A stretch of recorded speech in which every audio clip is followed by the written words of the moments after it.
மனித உரிமை பிரகடனம் 75ஆம் ஆண்டை சிறப்பிக்க லோயோலா கல்லூரி இந்த பெட்ரம் பெருமண்டபத்திலே கூடியிருக்கின்ற உங்கள் ஒவ்வொருவரையும், குறிப்பாக இன்று தலைமை தாங்கி கருத்துரை வழங்க இருக்கின்ற மாண்புமிகு நீதிபதி எஸ் பாஸ்கரன் அவர்களையும், அருள் முனைவர் ஜெபமாலை ராஜா அவர்களையும், கருத்துரை வழங்குகின்ற வழக்கறிஞர் ஹென்றி திபேன், திருமிகு ரா கீதா, மேலும் இந்த நிகழ்வுகளை பொறுப்பு ஏற்று தலைமை தாங்கி கொண்டிருக்கின்ற திரு கண குறிஞ்சி அவர்கள், வரவேற்புரை நல்கிய மீதா பாண்டியன், முன்னிலை வகிக்கின்ற வழக்குரைஞர் சுதா ராமலிங்கம், அருள் முனைவர் ஜேக்கப், அருள் முனைவர் குழந்தை, திருமிகு தேவநேயன், திருமிகு ஏஎஸ் குமரி, வழக்குரைஞர் அருள்மொழி அவர்கள், மேலும் மேடையில் வீற்றிருக்கின்ற அனைவரும், இன்னும் நிறைய பேர் இன்று நாள் முழுவதும் கருத்துரைகள் வழங்க வந்திருக்கின்றார்கள். அவர்களுக்கும், இங்கே கூடியிருக்கின்ற பல கல்லூரிகளிலிருந்து வந்திருக்கின்ற ஆசிரியர் பேராசிரியர் பெருமக்கள், மாணவ மாணவிகள், மேலும் நம்முடைய கல்லூரியிலிருந்து வந்திருக்கின்ற மாணவ மாணவிகள், உங்கள் அனைவருக்கும் இன்றைய நாளின் மனித உரிமை பிரகடனத்தினை சிறப்பிக்கின்ற இந்த நன்னாளை மிகவும் அருமையாக சிறப்பிக்க வேண்டும், கருத்துக்களை உள்வாங்க வேண்டும், உள்வாங்கிய கருத்துக்களை நம்முடைய வாழ்க்கையாக்க வேண்டும் என்று சொல்லி வருக வருக என வரவேற்று ஒரு சில கருத்துக்களை உங்கள் முன் நான் பகிர்ந்து கொள்ள ஆசைப்படுகின்றேன். 75 ஆண்டுகள் மனித உரிமை பிரகடனம் படுத்தப்பட்டு சமூகம் மாறிவிட்டதா? சமத்துவமும் சமூக நீதியும் வந்துவிட்டதா? மனித மாண்பு காக்கப்பட்டதா என்றால் இன்னும் கேள்விக்குறியாகத்தான் இருக்கிறது. இருந்தாலும் இது மாதிரியான ஒரு மனித உரிமை பிரகடனம் இல்லாமல் இருந்திருந்தால் எப்படி ஆகியிருக்கும் என்று நாம் சிந்திக்க வேண்டும். இப்படியான ஒரு பிரகடனம் இருந்தே இப்படிப்பட்ட சூழலிலே நாம் வாழ்கின்றோம்.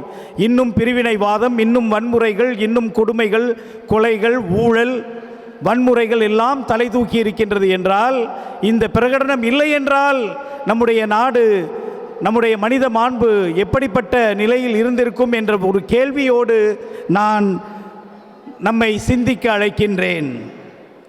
மனிதகுல வரலாற்றில் ஒரு முக்கிய மைல்கல்லாக இருப்பது உலக மனித உரிமை பிரகடனம்.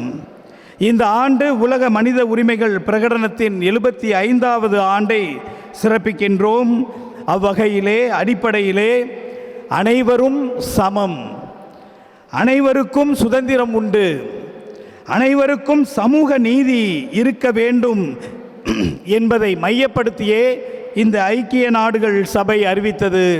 அதை நடைமுறைப்படுத்தவே நாம் பல முயற்சிகளை எல்லாம் எடுத்துக்கொண்டிருக்கின்றோம். அதனுடைய முத்தாய்ப்பாகத்தான் இந்த கருத்தரங்கமும் இருக்கின்றது. இந்த நவீன காலங்களிலே இருக்கின்ற எல்லா அடிமை தடைகளும், எல்லா பிரிவினைவாதமும், எல்லா தன்னல சுயநல போக்கும், எல்லா ஆணவமும் அகங்காரமும் அழித்தொழிந்து ஒரு நீதியான ஒரு சமூகத்தை இளைஞர்கள், இளம்பெண்கள், நாம் அனைவரும் இணைந்து உருவாக்க முடியும் என்பதை உறுதிப்படுத்தவே இந்த 75வது ஆண்டை சிறப்பிக்கின்ற இந்த கருத்தரங்கம் சமூகத்திலே குறிப்பாக பாதிக்கப்பட்ட, புறம் தள்ளப்பட்ட, விளிம்பு நிலையிலே இருக்கின்ற மக்கள் என்று மாண்போடு நடத்தப்படுகின்றார்களோ, மதிக்கப்படுகின்றார்களோ, அவர்களுடைய உரிமை பாதுகாக்கப்படுகின்றதோ அன்றுதான் நிலையான உண்மையான இந்த ஜனநாயக நாட்டினுடைய அந்த சார அம்சம் அது தெளிவாக இருக்கும் என்பதையும் நாம் புரிந்து கொள்ள வேண்டும்.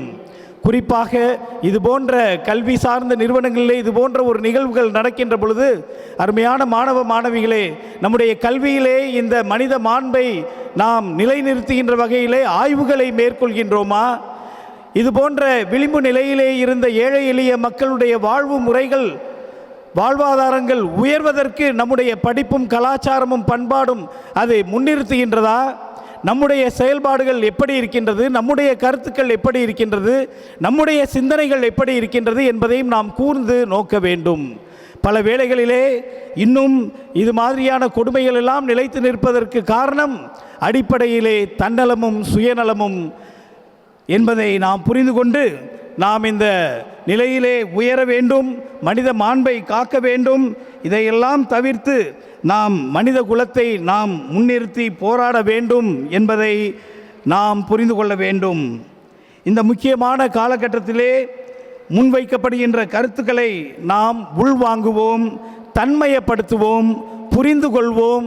முதலிலே the first level is awareness of all these what is happening around. The second level is analyzing the whole situation in the current situation, and thirdly, as staff and students and as all persons who are in this field should be able to act upon in bringing about social justice. Wish you all the best. Thank you.